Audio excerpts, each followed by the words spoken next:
E a Suprema Corte dos Estados Unidos decidiu hoje manter a proibição de armas para pessoas acusadas por violência doméstica.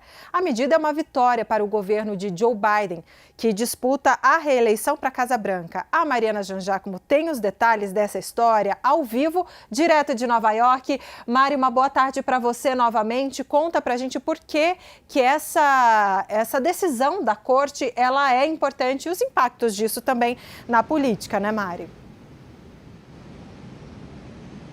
Oi, Débora. Olha, essa decisão é importante porque a Suprema Corte decidiu basicamente que leis podem sim restringir o acesso a armas de alguns grupos específicos de pessoas. Então, como nesse caso, pessoas que são alvos de ordens judiciais por casos de violência doméstica, pessoas consideradas perigosas. E isso, na verdade, é uma mudança de opinião da Suprema Corte que em 2022, 2 anos atrás, legislou expandindo o posse e aporte de armas nos Estados Unidos e agora revê essas decisões, então acaba mudando, acaba indo no sentido contrário de restringir o acesso, o porte e a posse de armas. É uma discussão aqui nos Estados Unidos, Débora, sobre a segunda emenda da Constituição americana, que garante o direito a esse posse e ao porte de armas. E em 2022, a Suprema Corte tinha derrubado uma lei estadual aqui de Nova York que exigia que as pessoas tivessem uma licença especial para andarem nas ruas com armas, dizendo que essa lei estadual ia contra a segunda emenda da Constituição.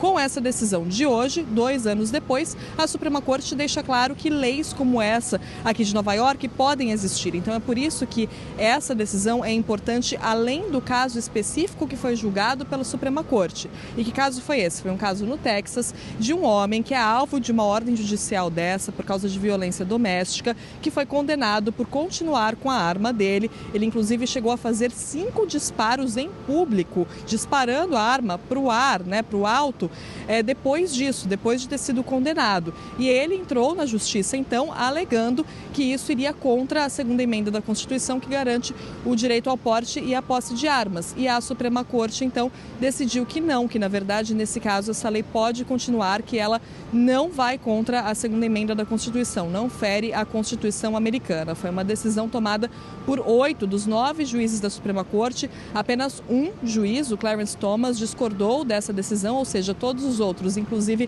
os conservadores, lembrando que a Suprema Corte aqui dos Estados Unidos é de maioria conservadora, foram a favor dessa decisão de continuar restringindo a posse e o porte de armas. E quem gostou muito dessa notícia foi o presidente Joe Biden, claro, que fala muito sobre esse combate à violência armada e sobre restringir o acesso às armas como uma forma importante de combater a violência armada, de fazer esse combate. Então, Joe Biden já comemorou essa decisão, acaba sendo uma vitória para ele, né? Claro, a gente está ali há poucos meses das eleições em novembro e essa é uma época em que costumam sair várias decisões da Suprema Corte sobre casos importantes. Então, além das armas, a gente espera também pode sair uma decisão sobre o pedido de Donald Trump, dizendo que tem imunidade em casos na Justiça Federal, o que pode ter um impacto enorme sobre os casos na Justiça sobre ele. Então, a gente vê como essas decisões, Débora e Yuri, nesse ano de eleição, acabam, claro, impactando na escolha que os americanos vão fazer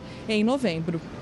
Dúvida alguma, o judiciário também lá nos Estados Unidos acabando tendo um impacto aí eleitoral bastante forte, algo que a gente está acostumado aqui no Brasil. Obrigado pelas informações, Mariana Jangiacomo, direto de Nova York.